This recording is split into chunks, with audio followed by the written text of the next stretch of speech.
దేశవ్యాప్తంగా ప్రమోషన్లు వేగవంతం చేసేందుకు కల్కి టీమ్ శ్రీకారం చుట్టింది.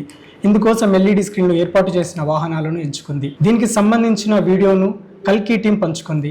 దేశమంతా వెలుగును పంచే యాత్ర ప్రారంభమవుతుందని ట్వీట్ చేసింది. దీంతో కల్కి కాన్వాయ్ అదిరిపోయిందని ఫ్యాన్స్ కామెంట్ చేస్తున్నారు. ప్రభాస్, నాగా అశ్విన్ కాంబినేషన్ తెరకెక్కుతున్న ఈ చిత్రం ఈ నెల 27న విడుదల కానుంది.